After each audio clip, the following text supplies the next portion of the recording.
Sabi nila nagbago ka raw, parang bigla kang naging mas tahimik, mas malayo, at tila wala ka ng pakialam sa mga bagay na dati ay mahalaga sa iyo. May mga bumubulong na baka tumigas na raw ang puso mo na para kang yelo na hindi na kayang tunawin.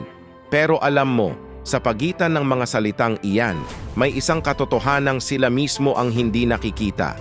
Ang totoo, hindi ka naman talaga tumigas. Ang nangyari, natuto ka lang. Natuto kang kilalanin kung sino ang hindi na dapat binibigyan ng init mula sa puso mo. Isipin mo na lang, dati, para kang isang bukas na apoy. Lahat ng lumalapit sa'yo gusto mong painitin.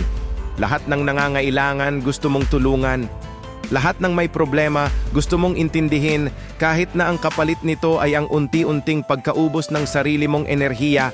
Ibinigay mo ang lahat hanggang sa halos wala nang matira para sa sarili mo. Pero habang tumatagal, natutunan mo ang isang mahalagang aral. Hindi mo kailangang maging mabait sa lahat ng oras, lalo na sa mga taong paulit-ulit lang na nagbibigay sa iyo ng sakit ng ulo at sakit ng puso. Hindi ito pagiging masama. Ito ay pagiging matalino. Ang pagiging mabait kapag sobra-sobra at napupunta sa maling tao ay nagiging sugat din. Ito'y isang kabutihang loob na sa huli. Ikaw lang din ang nasasaktan. Dumating ka sa punto na napagod ka na.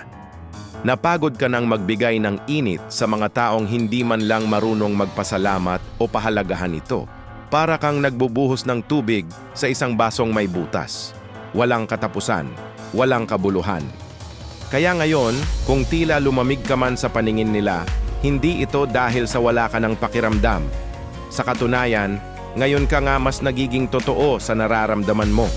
Pinipili mo na lang kung saan mo ilalaan ang iyong enerhiya. Pinipili mo na kung sino ang karapat-dapat sa init ng iyong pagmamahal at pag-aaruga. Hindi ka malamig, marunong ka lang magtira para sa sarili mo. Natutunan mo nang protektahan ang iyong kapayapaan.